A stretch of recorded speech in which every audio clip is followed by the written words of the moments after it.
राजा रामचंद्र भगवान की जय। భాగంలో మనం మొదటి రోజు ప్రవచనం చెప్పుకున్నప్పుడు ఆయనకి ఆంజనేయ భగవానికి జయ అని అన్నాం. రెండో రోజు మహాబలి హనుమానికి జయ అన్నది. అవునా? అంటే మొదటి రోజుకి రెండో రోజుకి ఆయనకి ఎంత మార్పు వస్తుందంటే ఏ రకంగా అయితే ఆయన గుణాన్ని పెంచుకుంటూ వస్తున్నాడో బలం తనకు తాను పెరుగుతుంది, గుణం మనం పెంచుకోవాలి. మీరు బాగా గుర్తుపెట్టుకో ఒక మాట, మనిషి పెద్దవాడి కోసం ఏం చేసే అవసరం లేదు. పరమాత్మకు కొంచెం కొంచెం వయసు ఇస్తుంటాడు, కానీ గుణాన్ని మాత్రం మనం సిద్ధం చేసుకోవాలి. గుణం మనకు కాకుండా ఉంటే వయసు వచ్చినప్పుడు గుణం రాదు, బుద్ధి రాదు. ఎలాంటి పెద్దగా ఇంకా గుణం రాలేదు అంటారు. అందుకనే గుణం మాత్రం పరమాత్మ మనకి ఏం చేశాడు, మిగతా అంతా కూడా తరతరాలు పెంచుకుంటూ వెళ్తున్నాడు. అలా ఆంజనేయ స్వామి ఎలాగైతే అందరినీ సహాయం చేస్తున్నాడో, సుగ్రీవుడికి భయం ఉన్నప్పుడు రాముడితో మిత్రత్వం చేయించేలా సంతోషపెట్టాడు. సీతామాత అశోక వాటిలో ఉంటే అమ్మానికి భయం లేదు, ఇప్పటికి వచ్చాను, నేను రామదూతని అని చెప్పి ఆ యొక్క సీతామాతకి సంతోషాన్ని కలిగించాడు. ఆ తర్వాత ఒక్కొక్కరికి ఎక్కడ సమస్య ఉందో రామచంద్రరావు భయపడ్డప్పుడు లక్ష్మణుడు పడిపోయాడు కింద. ఇంకా భయపడిపోయిన తర్వాత రాముని కూడా నేను లక్ష్మణుని కాపాడుతాను స్వామి అని చెప్పి ధైర్యం చెప్పాడు. అంటే ధైర్యం ఇచ్చేవాడు హనుమంతుడు. ఎక్కడెక్కడ రామాయణంలో దిగులుగా ఉంటుందో, భయంగా ఉంటుందో అక్కడెక్కడ తనకు కానీ లేదా పిలిస్తే కానీ వచ్చి సహాయం చేసేవాడు హనుమంతుడు. కాబట్టి ఈ రోజు ఆయన పేరు వీర హనుమాన్. మొన్న అంజనీశ్వర హనుమాన్, దాని తర్వాత నిన్న మనం ఏం చెప్పుకున్నాం, మహాబలి హనుమాన్. ఈ రోజు మనం వీర హనుమాన్, వీరుడు. ఏ రకంగా మనం చెప్పుకున్నామే, బుద్ధిమతాం బలిష్టం వాతాగ్రం వారికం వీరాధీరం మహారామం నమస్కారం. అంటే రాముడికి ఎప్పుడు కూడా నమస్కారం పెట్టుకున్నటువంటి వీరుడు. అన్నీ తెలిసి ఉండి కూడా నాకేం తెలియదు అని చెప్పేవాడు. ఎప్పుడు కూడా వినయంగా ఉండేవాడు. దాసాంజనేయుడు, ప్రసన్నాంజనేయుడు ఎన్ని రకాలుగా ఆయన స్వామి ఇచ్చిన తప్పులు, ఎందుకంటే అన్ని గుణాలు ఉన్నటువంటి వాడు ఆంజనేయుడు. కాబట్టి ఈరోజు మనం వీరాంజనేయుడు అంటే ఏదో తెలుసుకునే ప్రయత్నం చేద్దాం. ఆంజనేయ స్వామికి ఎప్పుడైతే అవకాశం వచ్చిందో ఆ యొక్క సీతామాత చూసి రావాలి, ఎక్కడ ఉందో ఎక్కి రావాలి అని చెప్పిన తర్వాత సంపాదన చెప్పాడు. ఏమని, ఆయన 100 యోజనల దూరం వరకు చూసేటువంటి శక్తి సామర్థ్యాలు ఉన్నాయి. రామాయణంలో ఒక్కొక్కరికి ఒక్కొక్క సామర్థ్యం ఉంది, ఒక్కొక్క సమర్థత ఉంది. కానీ అందరూ కలిసి మళ్ళీ ఆంజనేయ స్వామి చుట్టే తిరుగుతుంది కథంతా. మీరు చెప్పారా, ఒక్కసారి మనం రామాయణంలోని కాండాలు తీసుకుంటే బాలకాండ, అరణ్యకాండ, కిష్కింధకాండ, దాని తర్వాత అరణ్యకాండ, సుందరకాండ, ఇలా కండాలు తీసుకుంటూ ఉంటే ఉత్తరాకాండ వచ్చేసరికి ఆయన గొప్పతనం అర్థమవుతుంది. అప్పటిదాకా ఏమి గొప్పతనం అర్థమవుతుంది. రామాయణాన్ని రోజు చదవాలి. రామాయణం 9 రోజులు అయిపోవడం, 10 రోజులు అయిపోవడం కుదరదు. రామాయణము, హనుమత్కార్యము, మహాభారతం ఎప్పుడు చదువుతూనే ఉండాలి. దీనికి సమయంతో పెద్దగా సంబంధం లేదు కాబట్టి చదువుకుంటే అర్థమవుతుంది. ఎప్పుడైతే హనుమంతుడు అర్థమవుతాడో అప్పుడే రాముడు అర్థమవుతాడు. అందుకనే చెప్పాను, రాముడి ముందర ఎప్పుడు హనుమంతుడు ఉంటాడు. రాముడి మనం చూస్తున్నామా, హనుమంతుడు చూసుకుంటాడు. ఎందుకంటే రాముడు కంటే కూడా రాముని యొక్క గుణాన్ని, రాముని యొక్క విషయాన్ని తెలుసుకున్నవాడు హనుమంతుడు. కాబట్టి హనుమంతుని అడిగి రాముని పూజించాలి. హనుమంతుడు మనకి ఎలా రాముని పూజించాలో చెప్తారు. కాబట్టి హనుమత్ దర్శనం తర్వాతే రామ దర్శనం గుర్తుపెట్టుకోండి. కాబట్టి ఇక్కడ ఎప్పుడైతే ఆ సంపాది చెప్తున్నాడో అక్కడ స్వర్ణరంగులో ఆ యొక్క సీతామాత ఉందని చెప్తే, అశోక వాటిలో కూర్చుని ఉందని చెప్తే ఆ బాధను, ఆమె యొక్క బాధను తీర్చడం కోసం ఆంజనేయ స్వామి సిద్ధమవుతున్నారు. కానీ అందరూ కూడా అనుకుంటున్నారు 100 యోజనలు దూరం వెళ్ళి మళ్ళీ రావాలి కదా, సాధ్యం కాదని అందరూ భయపడుతున్నారు. నలుడు, నీలుడు, తర్వాత వైశంపాయ అందరూ కూడా భయపడుతున్నారు. సుగ్రీవుడు అందరికీ పిలుస్తున్నారు, అందరి మైథుడికి చెప్పాడు, మైందవుడికి చెప్పాడు, అందరికీ చెప్పాడు. కానీ ఎవరు కూడా సాధ్యం కాదు, సాధ్యం కాదంటున్నారు. అంత గొప్ప గొప్ప వాళ్ళు, పెద్ద పెద్ద వాళ్ళే నాకు సాధ్యం కాదని కూర్చుంటున్నప్పుడు మనం మాత్రం ముందుకు రావాలని ఆంజనేయ స్వామి కూడా అలాగే కూర్చున్నాడు. అది తనకు ఎంత బలమున్నా అహంకారం చూపించకుండా సగౌరవంగా కూర్చోవడం మర్యాద. నేను ఎంత గొప్పవాడినైనా నాకు సాధ్యం కాదేమో, ఇంకా నాకు విషయం కాలేదు కాబట్టి నేను అసమర్థుడేమో అని అలాగే కూర్చుని ఉన్నాడు. కానీ ఆయన సమర్థుడు అన్న విషయాన్ని జాంబవంతుడు ప్రజెట్టి దగ్గరికి పిలిచి హనుమా నువ్వు తప్ప హనుమాన్ హనుమా పేరు పెట్టాను ఎవరు పెట్టారు ఇంద్రుడు పెట్టాడు చెప్తున్నావా లేదా అలా హనుమా ఇలా రా నీకు ఖచ్చితంగా బలం ఉంది నువ్వు ఎగిరి అక్కడికి వెళ్ళి సీతామాతను చూసి రాగలే శక్తిసామర్థ్యాలు నీకు ఉన్నాయి అని చెప్తే అప్పుడు అన్నాడు అందరికీ వీరుడు అవ్వట్లేదు నా వల్ల సాధ్యమా అంటే ఒకప్పుడు ఆయన శాపం ఉంది కదా అన్ని విషయాలు గుర్తుండి కూడా వచ్చి కూడా ఏదైతే సమయం ఉంటుందో ఆ సమయంలో అన్ని మర్చిపోతావు కానీ ఎవరైనా జ్ఞాపకం చేస్తే నీ శక్తులు నీకు వస్తాయి ఎప్పుడు వచ్చాయి ఈ శక్తులు ఎప్పుడైతే పుట్టాడో అప్పుడే గంటలు వచ్చాయని కూడా ఎలాగైతే సూర్య భగవానుడికి వెళ్ళాడో అక్కడి నుంచే ఆ వరాలని ఆ ఇంద్రుడు కొట్టగానే ఇంటికి వచ్చి పడ్డాడు పడగానే ఆ పడ్డ తర్వాత ఇంద్రుడు హనుమా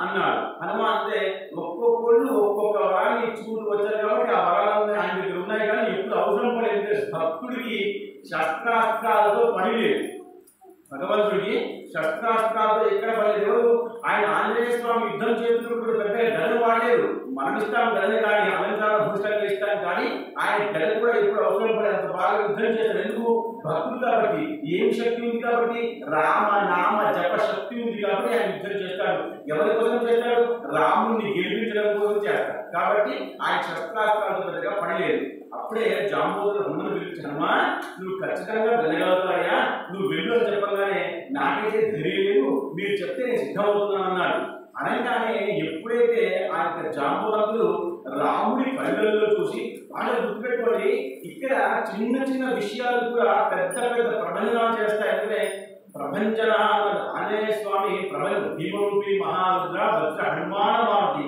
వనాలి అంజలి సూత రామదూత ప్రపంచన ప్రపంచన అంటే ఎంత గొప్ప కార్యాన్నైనా చేసే శక్తి సామర్థ్యం ప్రపంచం అంటే మహాబలి వీరబలి ఎన్ని పేర్లు పెట్టినా ఇంకా ఎన్నైనా పేర్లు పెట్టుకోవచ్చు భక్తులు ఎన్నైనా పెట్టుకోవచ్చు అలా ఆయన పిలిపికి చెప్పగానే ఆయనకు శక్తి వచ్చి రాముడు కళ్ళల్లో చూసిన జాంబవంతుడు ఈ చేయగలరా రామా అంటే ఆయన ఏమి మాట్లాడుకుంటే అవుతాడంటే చేస్తారనే విశ్వాసం చెయ్యడు అంటే ఇలా అవుతాడు చేస్తాడు ఇలా అవుతాడు కానీ కళ్ళు చాలాసార్లు మాట్లాడతాయి నువ్వు నిజం మాట్లాడుతున్నావు అబద్ధం మాట్లాడుతున్నావు నీకు శక్తి ఉందా లేదా ధైర్యం ఉందా లేదా అబద్ధం అన్ని విషయాలు కళ్ళు చెప్తాయి జాంబవంతుడు మహా సమర్థుడు కాబట్టి ఆయన కళ్ళలో చూశాడు రాముడికి ఆంజనేయుడు ఖచ్చితంగా పనిచేస్తాడనే విశ్వాసం ఆయన కళ్ళలో జాంబవంతుడు కనబడింది ఎందుకు జాంబవంతుడు అన్ని విషయాలు తెలిసేవాడు కాబట్టి చూసి హనుమా నువ్వు ఖచ్చితంగా చేయగలుగుతావు అని రాముడు కూడా విశ్వసిస్తున్నాడయ్యా అని చెప్పగానే ధైర్యం వచ్చింది హనుమంతుడికి రాముడు అంటే చాలా ధైర్యం వచ్చింది అలా ఈయన మహేంద్రగిరి పర్వతానికి వెళ్ళి అక్కడ నిల్చొని ఒక్క దూకాడు సముద్రంలోకి వెళ్ళాడు బాగా గుర్తుపెట్టుకొని ఈయన భూమి మీద నుంచి ఒకవేళ దూకి ఉంటే భూమి పాతాళంలోకి వెళ్ళిపోయి కాబట్టి ఆయన అక్కడ గిరి నుంచి దూకాడు సముద్ర మధ్యభాగంలో వెళ్తుంటే ఆయన అన్ని కూడా ఆటంకాలు ఎన్ని ఆటంకాలు వచ్చినా మన కార్యాన్ని కూడా కాదు రామ కార్యాన్ని ఎప్పుడు ఆపుకొని చెప్తాడు చెప్పగానే ఆంజనేయ స్వామి అన్ని ఆటంకాలు వస్తాయి మొట్టమొదటి వచ్చింది సురస అనే రాక్షసి కలిసి చెప్తుంది నేను నిన్ను మింగేస్తాను నా పని నేను రాక్షసి నేను నిన్ను మింగేస్తాను అని చెప్తే ఆంజనేయ స్వామి అన్నాడు అమ్మా నేను రామకార్యం కోసం వెళ్తున్నాను వచ్చేటప్పుడు మింగేసే ఇప్పుడు నేను దేవకార్యం కోసం వెళ్తున్నాను ఇలా దేవకార్యానికి అడ్డం వస్తే నీకు దోషం వస్తుంది బాగా గుర్తుపెట్టుకుంది నేను గుడికి వెళ్తున్నాను రండి అంటే నేను రాకూడదు నువ్వు రాకూడదు అంటే ఇద్దరికి బాగా వస్తుంది కాబట్టి గుడికి వెళ్ళే వాళ్ళని వెళ్ళనివ్వాలి ఇంకా రోజు ఇంకా తింటామా అదే కదా మళ్ళీ చెప్తారా అని చెప్తే వాళ్ళు ఆపేస్తే మనం మాయపోతే ఇద్దరికి బాగా వస్తుంది గుర్తుపెట్టుకోండి కాబట్టి మన పని మనం చేస్తుండాలి దైవ కార్యం గ్రామ కార్యం ఎప్పుడు ఆపకూడదు ఇది ఆంజనేయ స్వామి దగ్గర మనం నేర్చుకోవాల్సిన విషయం ఎప్పుడు కూడా పని ఆపకూడదు అమ్మా సురస నీకు మిగతానికి శక్తి ఉంది నువ్వు రాక్షసులే నీకు ఆకలి కూడా అయి ఉంటుంది కానీ నేను దేవకార్యం కోసం వెళ్తున్నాను కాబట్టి ఆపమన్నాడు ఇప్పుడే నన్ను మిగకూడదన్నాడు కాదు నేను మింగాల్సింది అంటే ఆమె అంది సరే నీకు మింగకూడదంటే నీకేమైనా నీ బుద్ధికి వచ్చిన ఉపాయం చేసి వెళ్ళిపోని చెప్పి అందుకనే హనుమంతుడు బుద్ధిమంతుడు అంట బుద్ధిమతాం వరిష్టమంటాడు కాబట్టి అన్నాడు సరే నా బుద్ధిని ప్రదర్శించలేదు కానీ రాముడి కృప ఉంటే ప్రతి ఒక్క మాటలో రాముడిని లేకుండా మాట్లాడే హనుమంతుడు అది హనుమంతుడు గుణం మనమై ఉంటే నేను అన్న అహంకారం మనకి ఎప్పుడు కూడా వస్తుంది అలా ఆమె నేను మింగేస్తానని చెప్పేసి ఆమె నోరు పెద్దగా చేస్తే హనుమంతుడు ఆ నోరు ఎంత పెద్దగా ఉందో అంతకంటే హనుమంతుడు. హనుమంతుడు నిజ బాహుబలి అంటే తన స్వరూపాన్ని తన శరీరాన్ని ఎంతైనా గొప్పగా పెద్దగా మార్చుకునేటువంటి శక్తి సామర్థ్యాలు ఉన్నటువంటి వాడు హనుమంతుడు. కాబట్టి ఎంత పెద్ద నోటు ఉందో ఆ నోట్లు పోకుండా అంతకంటే పెద్ద శరీరాన్ని తయారు చేశాడు హనుమంతుడు. మళ్ళీ సురత ఇంకా కొంచెం పెద్ద మొహాన్ని తయారు చేసింది. యోజనములు అంటారు, అంటే 8 కిలోమీటర్లు ఒక్కొక్కసారి పెంచినప్పుడల్లా అలా పెంచుతూ 32 అంటే 32 కిలోమీటర్ల పెద్దగా స్వర్ణంతో ఉన్నటువంటి ఆ ముఖాన్ని తయారు చేసింది ఆ యొక్క సురత. చేస్తే ఈయన అంతకంటే రెట్టింపుగా పెద్దగా తయారైపోయి ఆమెకు భయపెట్టాడు. బాగా గుర్తుపెట్టుకోండి, అంటే నాకంటే కూడా ఇక్కడ శక్తి ఉందని చూపించిన తర్వాత కూడా వద్దు వద్దు ఇక్కడ శక్తి చూపించి ఉపయోగం లేదు, మనం బుద్ధిని ప్రదర్శించాలనే ఉద్దేశంతో అంత పెద్దగా నువ్వు ఉంటే అంత పెద్ద నోటిని మళ్ళీ మోయడానికి కొంచెం సమయం పడుతుంది. కాబట్టి ఎంత సమయం పడుతుందో అంతే సమయంలో ఆ యొక్క ఆంజనేయ స్వామి చాలా చిన్నగా సూక్ష్మ రూపంలో ఆమె నోట్లోకి వెళ్ళి బయటకు వచ్చేసాడు. ఇది బుద్ధిమతం. ఇక్కడ ఓడిపోయాడా గెలిచాడా, ఆమె ఓడగొట్టాడా మనం గెలిచాడా, ఆమె యొక్క కోరికను తీర్చి నోట్లోకి వెళ్ళి మళ్ళీ ఆమె వల్ల నష్టం జరగకుండా ఆమెకి హాని జరగకుండా ఆమె కోరిక తీర్చేసి బయటకు వచ్చేసాడు. ఇది బుద్ధిమతం. అలా వచ్చాడు. బయటకు వచ్చిన తర్వాత ఆమె నమస్కరించి వెళ్ళిపోయాడు. ఆటంకం రావడం తప్పు కాదు, ఆటంకాన్ని ఎదిరించలేకపోవడం అసమర్థ. కాబట్టి ఆటంకం రావడమే. ఇల్లు కడదామన్నా పెళ్లి చేసుకుందామన్నా ఏం చేద్దామన్నా భూమి మీద ప్రతి ఒక్కరికి ఆటంకం వస్తుంది. ఆటంకానికి భయపడి ఆగిపోయేవాడు ఆగిపోతారు, ఇంకా ఆయనకి ప్రాప్తం ఏం లేదు అంతే. కాబట్టి ఈయన మళ్ళా కొంచెం ముందుకు వెళ్ళారు. అక్కడ కొంచెం వెళ్ళిన తర్వాత సింగిరి అనేటువంటి రాక్షసి కలిసింది. ఈ రాక్షసి ఏం చేస్తుందంటే పైనుంచి వెళ్ళిపోతున్నటువంటి ఏ విషయాన్నైనా కింద ఉన్నటువంటి ఆ యొక్క నీరుని పట్టుకుని ఆపేస్తుంది. అంత శక్తి సామర్థ్యాలు ఉన్నాయి. బాగా గుర్తుపెట్టుకోండి, ఇలాంటి శక్తి ఉందని ఆయనకు కూడా తెలియదు. ఎందుకంటే భూమి మీద ఎన్నో విచిత్రాలు ఉంటూ ఉంటాయి. ఎప్పుడైతే సందర్భము సమయం వస్తుందో అప్పుడే మనకు అర్థం అవుతాయి. మనం ఒక్కసారి క్యాన్సర్ హాస్పిటల్కి వెళ్తే అమ్మా ఇంతమంది క్యాన్సర్ పేషెంట్లు ఉన్నారా అని అనిపిస్తుంది. మనం ఎప్పుడు వెళ్ళేదిగా మనకు తెలియదు. ఎప్పుడైనా పిచ్చి హాస్పిటల్కి వెళ్ళేది ఎర్రగడ్డలో ఎంతో మంది పిచ్చోళ్ళు వస్తున్నారు. వాళ్ళకి వయసు ఉంది, బుద్ధి ఉంది, జ్ఞానం ఉంది, డబ్బు ఉంది, అన్నీ ఉన్నాయి, కానీ పిచ్చోళ్ళు అయిపోయారు. అందరికీ కూడా మీరు ఒక్క మాట గుర్తుపెట్టుకుని ప్రవచనకు వచ్చేవాడు. ప్రవచనం వల్ల నా జీవితంలో చాలా మంది ఉన్నారు, అందులో ఎంతమంది రాలేదు. ఇక్కడ 1000 మంది ఉన్నారు. మంగళవారం రోజు 1 గంటకి 1000 మంది వస్తారు కావచ్చు, కానీ రాలేదు. కాబట్టి ఏంటంటే నాకు రామాయణం హనుమత్కార్యం వల్ల ఉపయోగం ఏంటని కూడా వాడే బాగా మంది ఉన్నారు. కాదు, రామాయణం హనుమత్కార్యం వింటే సర్వ తీర్థేషు యత్పుణ్యం, అన్ని తీర్థాలు పుణ్యం వస్తుందట. సర్వ రాష్ట్రేషు దేశేషు యత్ఫలం, ఎక్కడైతే క్షేత్రం ఉంటుందో ఆ క్షేత్రంలో వెళ్ళొచ్చిన పుణ్యం కూడా వస్తుంది. తీర్థేషు క్షేత్రేషు సుకృత్ పురాణ శ్రవణార్థం, కొంచెం పురాణం వింటే చాలు ఇవన్నీ కూడా చేసిన పుణ్యం వచ్చేస్తుందట.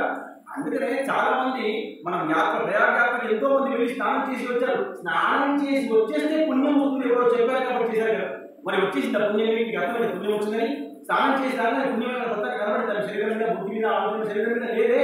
మీకు ఒక తృప్తి, ఆ తృప్తిని ఇప్పటి నుంచి తినడంలో కాకుండా వినడంలో పెడితే ఖచ్చితంగా లాభం ఉంటుంది. ప్రచారం గట్టిగా చేయండి. ప్రవచనమే ముఖ్యం. ఇప్పుడు కలియుగానికి, ఇప్పుడు ధర్మానికి, ఇప్పుడు భూమి మీద ప్రవచనం తప్ప ఇంకో గొప్ప విషయం, మంచి విషయం లేదు. కాబట్టి మీరు గుర్తుపెట్టుకోండి, ఇది గంగా స్నానం చేసిన పుణ్యం. మీరు శ్రావణ మాసంలో సాయం సంధ్య సమయంలో హనుమంతుడు సాక్షిగా పురాణం వింటున్నారంటే ఎంతో పుణ్యాలు. ఈ పుణ్యం ఊరికే వస్తుందా? ఎంత గొప్ప విషయం. ఆంజనేయ స్వామి సాక్షిగా చూస్తున్నాడు, ఆయనకు దీపం పెట్టేస్తారు. ఆ దీపం సాక్షిగా మనం అందరం కూడా ఆయన గురించి గొప్పతనం చెప్తూ ఉంటే వింటుంటారు.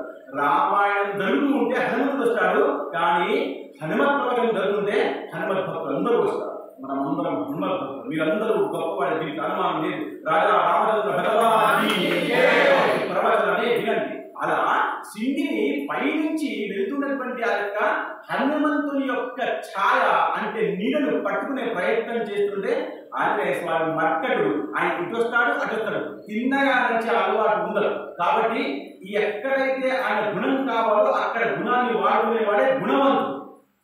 మన గుణాన్ని ఎక్కడ వాడుకోవాలో అక్కడ వాడుకోవాలి, ఎక్కడ అవసరం అక్కడ. చాలా కూలికాయల దగ్గర ఆమె దగ్గరికి వెళ్ళి ఆ ఇంగ్లీష్లో మాట్లాడేది, ఎట్లా చేస్తున్నామమ్మా అంటారు. పాపం ఇంగ్లీష్ వస్తుంది ఆమెకి. నీకు బుద్ధి ఉంది సరే, కానీ ఇక్కడ ప్రయోగం ఉందా, ఇక్కడ ఉపయోగం ఉందా? నీకు వచ్చి ఇంగ్లీష్ కాబట్టి కూలికాయల మీద అంటూ మాట్లాడుతూ మాట్లాడుతున్నాను. బాబు ఒక 10 రూపాయలు చెప్తే టెన్నా అంటాడు. 10 కాదు బాబు 10. ఏం చేస్తాం? అర్థం కాకపోతే ఏం చేస్తారు?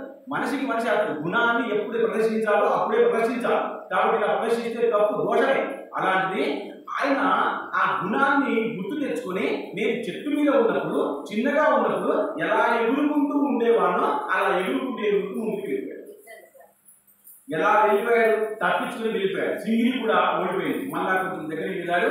అక్కడ లంకా దగ్గరకు వచ్చేసింది. మొట్టమొదటి రాక్షసి లంకలో లంకిని. మీరు పేర్లు గుర్తుపెట్టుకోవడం అవసరం లేదు, కానీ చూడండి, లంకిని ఎప్పుడైతే హనుమంతుని చూసిందో మీరు ఒకసారి గుర్తుపెట్టుకోండి. మీకు ఎవరితోనైనా భయం ఉన్నప్పుడు ఆయన వస్తున్నాడు అంటేనే భయం కలుగుతుంది.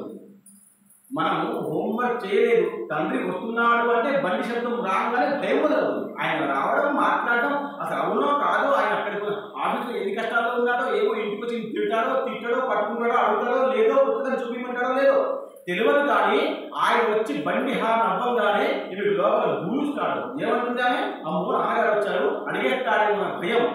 ఎవరైతే తప్పు చేస్తారో, ఎవరైతే తప్పును దొరకబట్టే శక్తిని అనుకుంటారో వాళ్ళని చూస్తే తెలుస్తుంది. కాబట్టి ఇక్కడ హనుమంతుని చూడగానే లంకి భయపడిపోయింది. అంత పెద్ద లంకానికి ముఖ్య ద్వారం మీద ఉన్నటువంటి ఆమె అసలు ఎంత పెద్ద రాక్షసి అంటే రావణుడు విశ్వసించి అసలు అక్కడ ఉన్నటువంటి అందరిలో కూడా నువ్వు గొప్పదాన్ని, మగవాళ్ళు దీనికి అవసరం లేదు, నువ్వు స్త్రీగా ఉన్న పక్షంలో కూడా మగవాళ్ళను ఇచ్చే శక్తి సామర్థ్యాలు నీకు ఉన్నాయి కాబట్టి మహద్వారం మీద ఉందని పెట్టినటువంటి గొప్ప స్థానాన్ని ఆమె చూడగానే భయపడిపోయింది.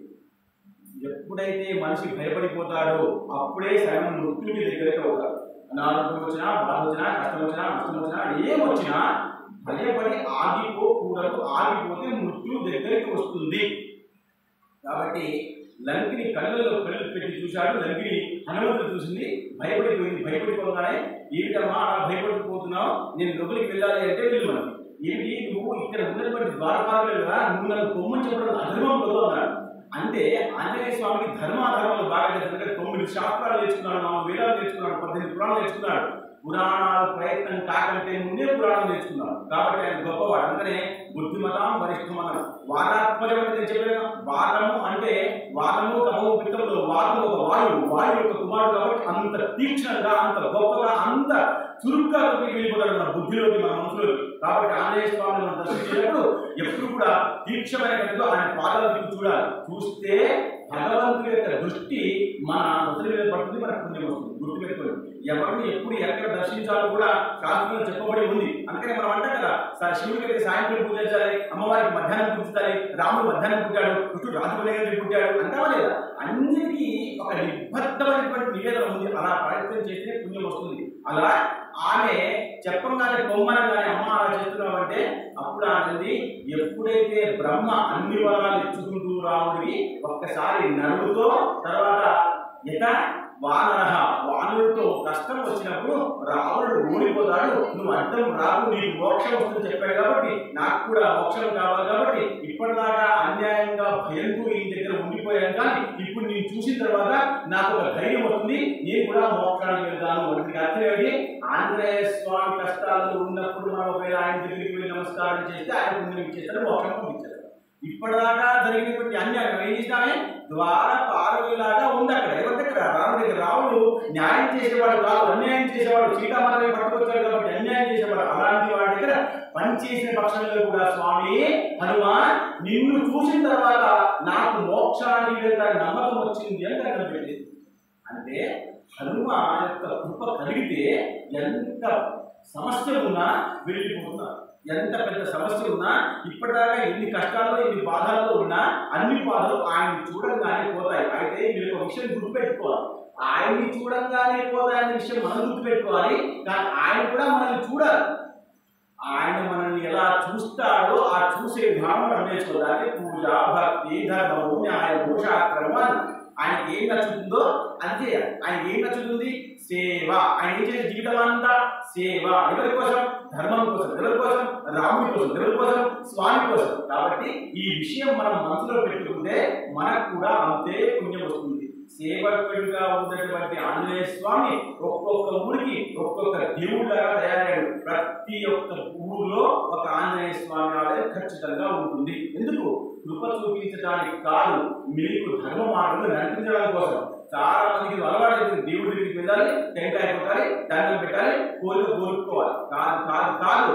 అలా చేస్తే పుణ్యము రాదు, ధర్మం రాదు, మోక్షం అంతకంటే రాదు. వాళ్ళు వాళ్ళ కోసం ఏం చేశారో అలా నడవడం నేర్పించడం కోసం వాళ్ళు మన ఎక్కువ కనబడుతుంటారు.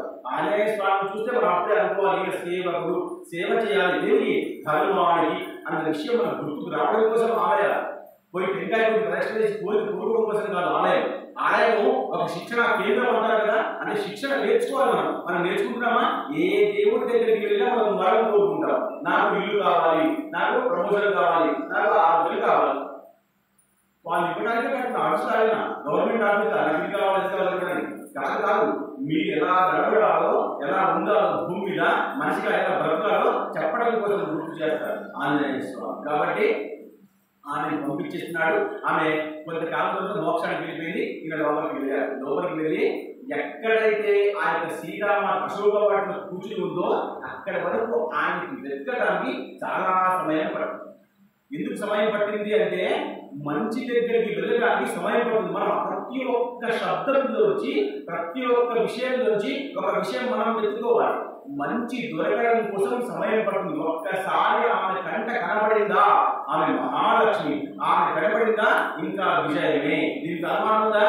మహాలక్ష్మి గురువు ఉంటే ఇంకేమన్నా విజయమే. ఆమె మహాలక్ష్మి. ఎవరికి మహాలక్ష్మి? ఒక్క హనుమంతుడికి మాత్రమే మహాలక్ష్మి, విభీషణుడికి మాత్రమే మహాలక్ష్మి. అక్కడ ఉన్న వాళ్ళందరికీ కూడా ఒక స్త్రీ, ఒక సాధారణ స్త్రీ. ఆమె అక్కడ బందీగా రావణుడికి లాక్కునేటువంటి వ్యక్తి అని వాళ్ళు ప్రకారం అనుకుంటారు. కానీ ఒక హనుమ మాత్రం ఆమె దర్శనం అయితే చాలు, నేను ఖచ్చితంగా గెలుస్తాను అన్న విశ్వాసంతో ఆమె ఎదుగుతున్నాడు. మంచి తొందరగా దొరకదు, చెడు తొందరగా దొరికిపోదు. చెడు అలవాట్లు తొందరగా వస్తాయి, మంచి అలవాట్లు వస్తాయా? ఒకవేళ దురదృష్టవశాత్తు చెడు అలవాట్లు వస్తే దాన్ని వదిలిపెట్టి మళ్ళీ మంచికి కూడా మళ్ళీ సమయం పడుతుంది. కానీ చెడు ఎవరు నేర్పించరు, అయినా అది వచ్చేస్తుంది. మంచి మాత్రం ఎంత ప్రయత్నం చేసినా రాదు. హనుమంతుడికి సీతామాత దొరకడం లేదు. అందుకనే కథ వింటున్నప్పుడు మనం కథలో ఉన్నటువంటి ఆంతర్యాన్ని పట్టుకోవాలి. పుస్తకం చదువు పుస్తకం అయిపోతుంది, గంటల పుస్తకం అయిపోతుంది. దాంట్లో ఒక్కొక్క అర్థానికి, ఒక్కొక్క శబ్దానికి, దాంట్లో మర్మానికి మనం గుర్తుపట్టకుండా ఉంటే ప్రవచనానికి, పుస్తకానికి అర్థం లేదు. పాపం పుస్తకం రాసేవాడు ఎన్నో విధాలుగా ఆలోచించి నా పుస్తకం వల్ల ఎంతమందికి ఉపయోగపడుతున్న ఉద్దేశంతో రాస్తాడు. గురు చరిత్ర అయితే ఏంది, పురాణం అయితే ఏంది, భగవద్గీత అయితే ఏంది, దాసబోధ అయితే ఏంది, మనం పట్టుకుంటున్నామా విషయాన్ని? పట్టుకుంటేనే పుస్తకానికి గౌరవం, లేకపోతే అంటే సరస్వతి పూజ కావాలి గొప్పది. అలా మహాలక్ష్మి సీతారామ దగ్గర కోసం అన్ని వెతికాడు. ఎంత కష్టపడితే పరమాత్మ పరాంబిక దొరుకుతుందో ఆ కష్టాన్ని మనం ఇక్కడ చూసుకోవాలి. ఎన్ని కష్టాలు పడ్డాడంటే అన్ని కష్టాలు పడ్డాడు. మరి ఆఖరికి లోపల ఒక చిన్న పిల్లవాడిగా వెళ్ళాడు. ఎందుకంటే బాలరాముడు పుట్టగా బాలహనుమంతుడు ఉన్నాడు. మనం బాలరాముడు ఎలా అంటామో బాలహనుమంతుడు పుట్టగా ఉన్నాడు. ఆ అవతారం తీసుకొని వెళ్ళాడు. ఎందుకంటే ఆ అవతారంలో ఒకవేళ వెళ్తేనే అప్పుడు నేను శపించకంటే ముందు ఎవరు మతంగ మహాముని శపించకంటే ముందు అందరిగా ఉండేవాళ్ళు ఆ గుణం నాకు కాదు. ఎప్పుడైతే నాకు అన్ని బలాలు వచ్చాయి, కానీ నేను ఎప్పుడు కూడా అడవిలో ఏం చేసేవాడిని, ఋషులకి జుట్టు తీసేవాడిని, దోదులు ఇప్పేసేవాడిని, ఎంతో అల్లకల్లోలం చేసేవాడిని. ఆ అల్లకల్లోలంగా ఉన్నటువంటి విషయం నాకు ఇప్పుడు రావు. అలా ఉంటేనే నాకు లాభం కలుగుతున్న ఉద్దేశంతో ఆయన చిన్న బాల హనుమంతుడిగా ఒక చెట్టు మీద కూర్చున్నాడు. కూర్చుని చూస్తున్నాడు. ఎక్కడ కనబడుతుంది అమ్మ, ఎలా కనబడుతుంది అమ్మ చూస్తున్నాడు. కానీ ఆ ప్రయత్నంలో ఆయన ఒక చెట్టును తీసుకుంటున్నాడు, ఒక పండును తీసుకుంటున్నాడు, లాగేస్తున్నాడు, కింద పడిపోతుంది. దానికి ఇంకా కోపం పెరుగుతుంది. మనకు ఒక విషయం రాకుండా ఉంటే, దొరకకుండా ఉంటే మనం ఎన్నో ప్రయత్నాలు చేస్తాం. అలా చేస్తూ ఉన్నటువంటి దాన్ని ఆ చెట్టును పట్టుకొని లాగుతుంటే, ఒక్క చెట్టు పట్టుకొని ఇలా లాగితే ఆ చెట్టు అంతా కింద పడుతుంది. ఒక చెట్టును పట్టుకొని కొమ్మను పట్టుకొని లాగితే ఆ చెట్టు అంతా కింద పడిపోతుంది. ఈయనకు చెట్టు కింద పడిపోతుంది అనే ఆలోచన లేదు. నేను గెలుస్తున్నానా లేదా, నాకు అమ్మవారు కనబడుతుందా లేదా, నేను రామకార్యంలో గొప్పగా అవుతానా కాదా, నేను ఇక్కడికి నుంచి వెళ్ళి రాముడికి సీతామాత దొరికింది రామా అని చెప్పేటువంటి చెప్తానా లేదా అన్న ఆలోచనతో అక్కడ ఉన్నటువంటి అన్ని చెట్లను తెంపుకుంటూ వెళ్తుంది. కోపంగా కనబడట్లేదు అమ్మ. కనబడకపోయేసరికి అక్కడ ఉన్నటువంటి రక్షక భటులు, ఆ వనాన్ని రక్షించే వాళ్ళందరూ కూడా వచ్చి ఆయన్ని కొట్టే ప్రయత్నం చేస్తారు. మీరు బాగా వినండి. ఈయన సమస్యలు అంటే మీకు ఎందుకు చెప్తున్నాను అంటే, ఏం చేస్తే ఏమవుతుందో మనకు అర్థం అవ్వాలి కదా. ఆయన చెట్టును మాత్రమే చెప్తున్నాడు. ఈయన పైన ఉన్నాడు కాబట్టి కింద ఉన్న రక్షపడి కనబడుతున్నారు. కానీ ఒక్క రక్షక భటుడికి కూడా అన్యాయం జరగకుండా చూస్తున్నాడు. ఇది ఈయనలో ఉన్నటువంటి మంచి గుణం. అంటే గుణాత్మక అన్నారు ఈయన. అందుకనే గుణవంతుడు. బుద్ధిమంతుడు వేరు, గుణవంతుడు వేరు.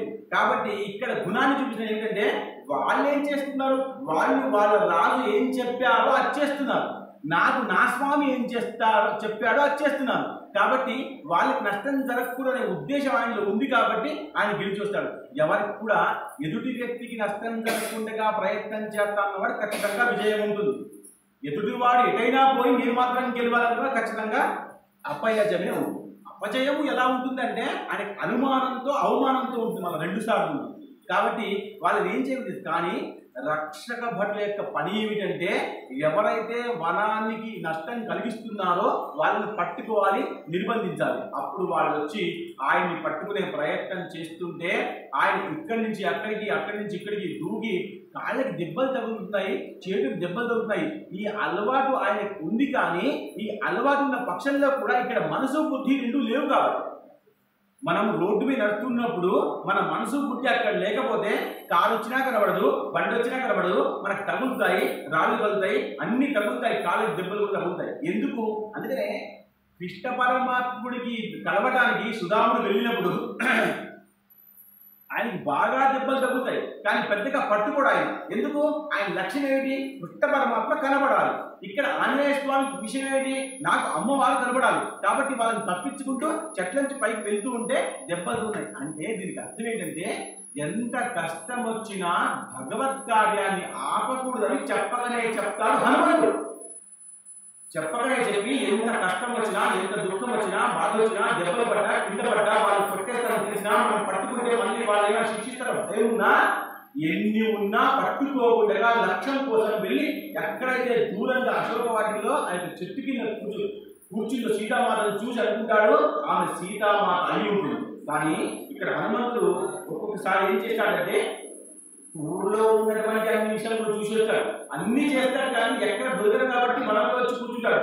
వనంలో వచ్చిన తర్వాత సీతమ్మ అక్కడ దూరంగా కూర్చుంటే ఆమెను చూసి ఆమెలో ఉన్న తేజస్సు చూడండి.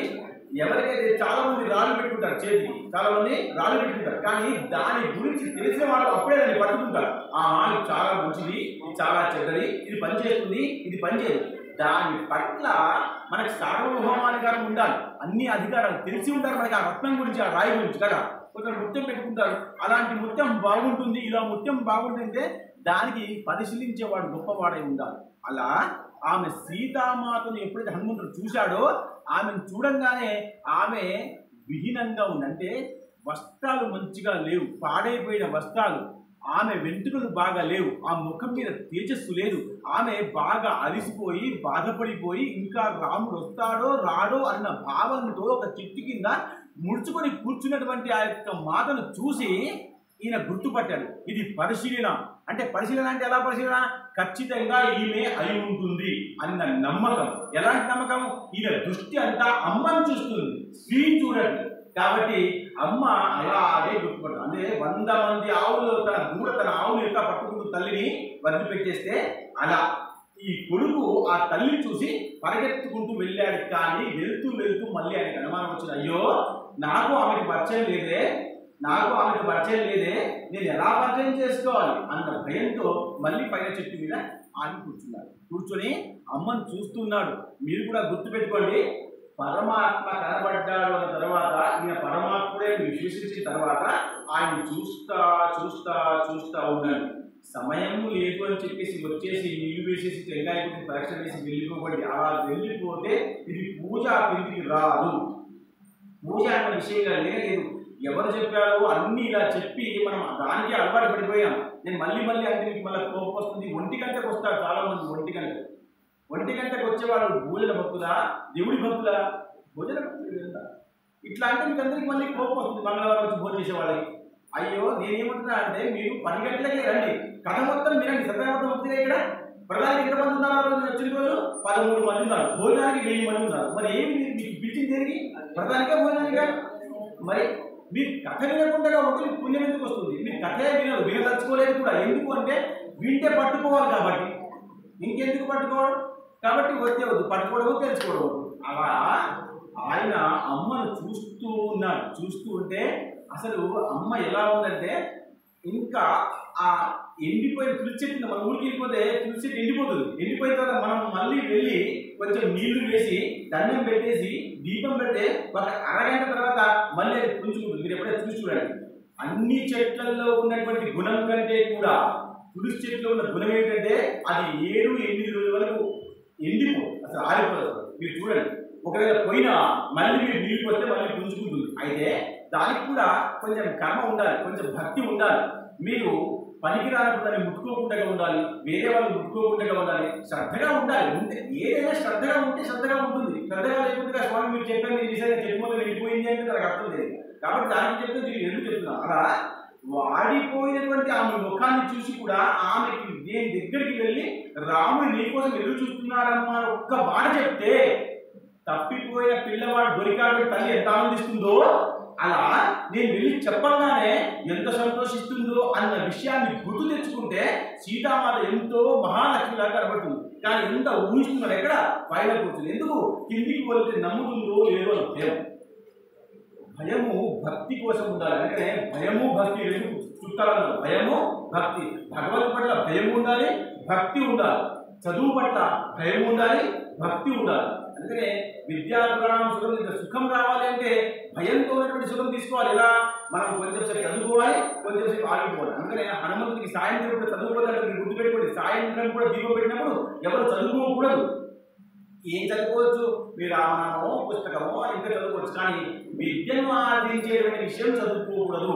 పుణ్యాన్ని ఆర్జించే విషయం చదువుకోవచ్చు. బాగా ప్రతి ఒక్క విషయాన్ని పురాణంలోనే చెప్తారు, పురాణం వినాలి. ఇంకొక మార్గం లేదు. ఎవ్వరు చెప్పరు, చెప్పినా మనం పట్టుకోం. ఇక్కడ కూర్చున్న 10 మందిలో 3 పట్టుకుంటున్నారో లేదో చెప్పలేము. కాబట్టి పట్టుకునేటువంటి ప్రయత్నం చేస్తేనే పరమాత్మ సంతోషిస్తాడు. పరమాత్మ అక్కడికి చూస్తున్నాడు, నేను చూస్తున్నాను లేదు మిమ్మల్ని, కానీ పరమాత్మ మిమ్మల్ని చూస్తున్నాడు. ఎవరు పట్టుకుంటున్నారు, ఎవరు ఇక్కడ ఉన్నారు, ఎవరు లేరు అంతా ఆయన తెలుసు. కాబట్టి మిమ్మల్ని భయపెట్టించే ప్రయత్నం చేయండి. ధర్మ మార్గంలో రావడం కోసం సమయం పడుతుంది. ఆయన చెట్టు పైన కూర్చున్నాడు, చూస్తున్నాడు, అమ్మ గురించి ఊహిస్తున్నాడు. అంతలోనే ఆ రావణుడు వచ్చాడు. బాగా గుర్తుపెట్టుకోండి, రావణుడు వచ్చాడు. ఆ రావణుడు వచ్చి ఇప్పటి వరకు చాలా కాలం అయిపోయింది, నేను మహారాజుని, ప్రభువుని, ఇక్కడ నాకంటే గొప్పవాడు ఎవరు లేరు, సముద్రం దాటి మీ వాళ్ళు ఉన్నారు, కానీ సముద్రం దాటి వచ్చేవాడు పెద్దగా లేరు, కాబట్టి ఇంకా నువ్వు నా దాని ఒప్పుకో అంటున్నారు. కానీ మీ ఒక్క మాట గుర్తుపెట్టుకోండి, రావణుడు లాంటి దుష్టుడు ఇప్పటిదాకా ఎంతో మంది స్త్రీలను వశం చేసుకున్నాడే, మరి సీతామాత ఎందుకు చేసుకోలేకపోయాడు? మీరు గుర్తుపడతారు. అందరే చెయ్యి పట్టుకున్నప్పుడే ఎలా పట్టుకున్నాడో అలా పరస్త్రీని పట్టుకున్నప్పుడు ఏ పరస్త్రీనే పతిపడే. మన స్త్రీ కాకుండా ఏ స్త్రీ కూడా పతిపడే. అలాంటి ఎంతో మంది స్త్రీలను పట్టుకున్నాడు, వశం చేసుకున్నాడు. చేసుకున్నటువంటి ఆయన రావణుడు ఇక్కడ తన ఊరిలో, తన ఇంట్లో, తన వాటిలో, తన దగ్గర, తన ఆధ్వర్యంలో ఉన్నటువంటి యొక్క సీతామాతను ఎందుకు పట్టుకోలేకపోతున్నాడు? బలవంతంగా ఎందుకు అంతఃపురం తీసుకోలేకపోతున్నాడు అంటే దానికి ఒక శాపం ఉంది. ఏం శాపం అంటే, ఎంతమంది అయితే అమ్మాయిని పట్టుకున్న తర్వాత బ్రహ్మ ఒకసారి కలవడానికి అన్నాడు. ఎవరైతే వరాన్ని బ్రహ్మ ఇచ్చాడు. కానీ ఇప్పటి నుంచి ఏ స్త్రీ అయితే నీ యొక్క డబ్బుకి, నీ యొక్క ఆ యొక్క స్వర్ణకి అంటే బంగారానికి వశమైపోయి నీ ధైర్య సాహసాలకి ఒప్పుకుంటారో ఆ స్త్రీయే నీకు ముందుకు వస్తుంది చెప్పించాడు. కాబట్టి ఇవి ఏమి ఒప్పుకోవట్లే. రాముడి కంటే గొప్పవాడిని ఒప్పుకుంటా సీత, రాముడి కంటే డబ్బు బాగుందని ఒప్పుకుంటా సీత. ఎంతో డబ్బు చూసింది, ఆమె సాధారణ వ్యక్తి కాదు, జనక మహారాజు. జనక ఎంతో డబ్బు నా దగ్గర. అక్కడి నుంచి పెద్ద కొడగా వచ్చిందా, దశరథ మహారాజు బాగా డబ్బు ఉంది. డబ్బులు చూడలేదా ఆమె? డబ్బులు చూసింది, ధైర్యం చూసింది, సాహసం చూసింది, సుబాహుని చంపినప్పుడు ఆయన రాముడి యొక్క వీరత్వం చూసింది. అన్నీ కూడా రాముడి కంటే ఎక్కువగానే ఉన్నాయి. కాబట్టి రాముడి కంటే గొప్పవాడు ఎవడు కాదని నిర్ణయం తీసుకుంది. కాబట్టి ఆయన చెయ్యి పట్టుకోలేకపోయాడు. చెయ్యి పట్టుకుంటే భస్మవుతాడు. అలానే భస్మవుతాడని అక్కడ కూడా ఎప్పుడైతే ఆ యొక్క పంచవటిలో పట్టుకున్నాడో ఆ యొక్క రావణుడు చేతి, ఆ చేతి పట్టుకోగానే రావణుడికి దుర్గతి మొదలైంది. గుర్తుపెట్టుకోండి, పరస్త్రీ చేయి పట్టుకున్నాడా, ఆమె ఇష్టపడకుండా పట్టుకున్నాడా, అప్పుడే ఆయన వినాశనం మొదలైంది. అప్పటిదాకా ఆయన రాజు, మంచి మహాదేవుడి భక్తుడు, గొప్పవాడు, శూరుడు, సంగీతపరుడు, అసలు సాక్షాత్ శివుని తీసుకొచ్చేటువంటి శక్తిశాలు ఉన్నవాడు రాముడు. కానీ ఏ స్త్రీ అయితే ఒప్పుకోకుండా నా భర్త చాలా గొప్పవాడు, పక్షంలో కూడా కాకుండా గొప్పవాడిని భర్త కంటే ఎక్కువ చేయి పట్టుకున్నాడు, అప్పుడే వినాశం మొదలైంది. కాబట్టి పరస్త్రీ యొక్క చేయి పట్టుకోకూడదు, ఇష్టం లేకుండా అసలే పట్టుకోకూడదు. అయినా ఇక్కడికి వచ్చి మళ్ళీ చాలా కాలం సీత ఇప్పుడైనా ఒప్పుకో అంటే ఆమె గరిక పోసను అడ్డంగా పెట్టుకొని మాట్లాడుతుంది. దీంతో సమానం నువ్వు నా భర్త ఉందా, నా భర్త యొక్క వీరత్వం నువ్వు చూడలేదు కాబట్టి ఇలా చేస్తున్నావు. ఒక్కసారి ధైర్యంగా ఉంటే నా రాముడు వచ్చేంత ఉండి నా రాముడిని ఓడిచి పట్టుకొని వస్తే నేనే నీ దాసం అయ్యేదాన్ని. బాగా గుర్తుపెట్టుకో. తట్టిపోతే అర్థం ఏమంటున్నానే, నేను రాముడికి బలవంతంగా బయటకు పంపించాడు కదా, మనిషిని పిలిపించి నువ్వు జింకగా మారున్నాడు, ఆయన బంగారుగా మారున్నాడు, మారిన తర్వాత పరిగెత్తుకుంటూ వెళ్ళాడు, మళ్ళీ రాముడు వెళ్ళాడు, రాముడికి లక్ష్మణుడు వెళ్ళాడు. అలా నువ్వు జాదు మాయ చేసినట్టు పట్టుకొచ్చావురా, నువ్వు వినొచ్చునే కదా. ఏం ధైర్యంగా మాట్లాడమే, గరికపోతే ధైర్యం మీద అక్కడ ఎవరు ఆ కోసం సహాయం చేసేవాళ్ళు ఎవరు ఒక పరమాత్మ యొక్క శక్తి. ఏ శక్తి? లోపల ఉన్న శక్తి. పోనీ లోపల ఉన్న శక్తి మీద ఆమె విశ్వసిస్తుంది అంటే ఇంతకాలం కానిటువంటి శక్తి మళ్ళీ వస్తుంది నమ్ముకుంటుందా? కానీ పరమాత్మ దొరకడానికి సమయం పడుతుంది. మీ ఇంకా మళ్ళీ గుర్తుపెట్టుకోవాలి. మరి సీతామాత వెళ్ళిపోగానే రాముడు చాలా గొప్పవాడు కదా, దేవుడు అంశం ఉంది కదా ఆయన లోపల, రాముడు కదా, 7వ అవతారం విష్ణువు అవతారం కదా. మరి ఆయన తలుచుకుంటే కళ్ళు మూసుకుని ఎక్కడైనా చూసుకుని వెళ్ళి అక్కడ బాగా వెళ్ళి తీసుకొని రావచ్చు కదా సీతామాతని. తీసుకొని రాలేదు, ఎందుకంటే సీతామాత కూడా చిన్నప్పుడు తప్పు చేసింది కాబట్టి. ఇదంతా మళ్ళీ రామాయణం ఉంటుంది, మళ్ళీ మనం రామాయణం చెప్పి సీతామాత తప్పు చేసింది కాబట్టి భర్త వల్ల వియోగం వచ్చింది. రామచంద్రుని బంధించింది కాబట్టి బంధించిన బంధితనం ఇప్పుడు మళ్ళీ రాముడు బంధిస్తున్నాడు. గుర్తుపెట్టుకోండి. ఈ విషయం అంతా రామాయణంలో ఉంది, మనం మళ్ళీ తెలుసుకుందాం. కానీ ఇక్కడ హనుమంతు విషయం తెలుసుకోవాలి కాబట్టి ఇక్కడ ఏం జరుగుతుంది, ఈయన గడ్డిపోతే అడ్డం పెట్టుకుంటుంది. నువ్వు సాహసంతో, వీరత్వంతో, ధైర్యంతో, శూరత్వంతో మగవాళ్ళగా పట్టుకొని ఉంటే ఖచ్చితంగా నీకు వచ్చి దాసు అయ్యేవాడిని. కానీ అలా చేయలేదు కాబట్టి, మోసం చేశావు కాబట్టి నేను నీకు సొంతం అవ్వను అని గరికపోచ పట్టుకుని మాట్లాడింది. గరికపోచ అంటే ధైర్యం. మీరు ఇప్పుడు కూడా గుర్తుపెట్టుకుని రేపు వస్తుంది గణపతి నవరాత్రులలో మనం ఏం చేస్తాం, గరికపోచ వేసి గణపతి పూజ చేస్తాం. గరికపోచ అంటే ధైర్యం. గరికపోచ అంటే లోపల ఉన్నటువంటి మనాన్ని శాంతింపజేసే శక్తి ఔషధం. కాబట్టి ఇక్కడ ఎవరి దగ్గర మనం ఉంది, మనం అంతా రావణ దగ్గర ఉంది. రావణ దగ్గర మనం ఉంది కాబట్టి గరిక చూస్తారు. మీరు ఇప్పుడు చూడండి, మీరు చాలా బాధల్లో ఉన్నారు. బాధల్లో ఉన్నప్పుడు మనకు 10,000 రూపాయలు కావాలి. మనకు ఎవరో పెద్దవాళ్ళు, గొప్పవాళ్ళ దగ్గర వాళ్ళ దగ్గరకు వచ్చి, మన చిన్న పెద్ద దగ్గరకు వచ్చి బాగా డబ్బులు వాడు వచ్చి రాగానే ఏమో ధైర్యం అవుతుంది. అమ్మా ఆయన వచ్చాడు, ఒక ఛాయ్ కోసం మాటగా అడుగుదాం, ఇస్తారో ఎవరో దేవుడు కదా కానీ అని చెప్పి మన ధైర్యం అవుతుంది. ఆయన రాగానే ధైర్యం అవుతుంది. మొదలు రాగానే ధైర్యం అవుతుంది. అడగడము, ఆయన ఇవ్వకపోవడము, ఇవ్వడము రెండో మాట. కానీ నువ్వు ఛాయ్ వేసిన తర్వాత ఆయనకి మనకి పట్టుకొని నీ యొక్క బాధను చెప్పుకుంటే ఆయన 10 కాదు 20 ఇస్తాడు. అది నీ యొక్క శ్రద్ధ మీద ఆధారపడు, నీ యొక్క సమస్య మీద ఆధారపడు. నీకు 10,000 కావాలా వద్దా అని ఆయన అనిపించాలి. ఇచ్చేవాడిని అనిపించాలి. నీకు అర్హత ఉందా లేదా, పరమాత్మని అనిపించాలి. భక్తులు ఉన్నా కాదా, నువ్వు ఎన్ని టెంకాయలు కొట్టావు, ఎన్ని ప్రశ్నలు వేసావు కాదు. ఇక్కడ నువ్వు అర్హుడు అనివా కాదా అన్న విషయాన్ని పరమాత్మ కనిపెట్టాలి. కనిపెట్టినప్పుడు నువ్వు అడిగిన దానికంటే 2 రేట్లు ఎక్కిస్తాడు పరమాత్మ. అది పరమాత్మ యొక్క తత్వం.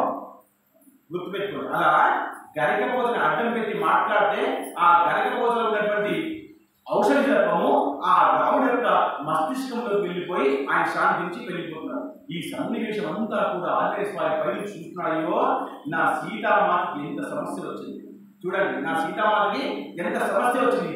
ఎలాగైనా సరే ఈమెను పట్టుకోవాలని చెప్పేసి గడేమని తిరిగి దూరంగానే ఆమె ఎదుగుతుంది. చూడండి, మీరు అన్ని విషయాలు కూడా అమ్మాయిలాగా వినాలి. కథ ఎప్పుడు కూడా అమ్మాయిలాగా వినాలి. నాకు తెలుసు అన్న విషయం ఉంటే మీకు అర్థం కాదు కదా. అదే మనం దూరంగానే అప్పుడు ఆమె ఎదుర్కొంటుందంటే ఇప్పటిదాకా ఉండగా ఉన్నటువంటి మాయావి రాక్షసులు అందరూ కూడా దాంట్లో మాయావి రాక్షసి అవ్వచ్చు. మాయావి రాక్షసులు రూపాన్ని మార్చుకుంటూ వస్తారు. ఇలాగే ఈ వనంలో ఎన్నో కోతులు ఉంటాయి కదా, ఎన్నో ఆ కోతులు కోతి కావచ్చు, ఈ కోతి రావణి కోతే కావచ్చు అని అనుకునే అవకాశం ఉందా లేదా శ్రీరాముడికి? అనుకుంటుంది. కానీ అలా ప్రవేశపెడితే మన మనసులో ఉన్న విషయం మాట్లాడేస్తే ఏ విషయము ఏ సందర్భము జరగదు. సీతామాత ఆ విషయం తెలుసుకున్న పక్షుల్లో కూడా మౌనంగానే ఉంది. మౌనం చాలా ప్రధానం. విషయం తేలేంత వరకు మనకు తెలుసు కాబట్టి మనం బడబడ మాట్లాడేస్తాం. అందుకనే స్త్రీలకి అన్ని వర్గాల్లో గొప్ప మౌనం ఎప్పుడైనా చేసి చూడండి.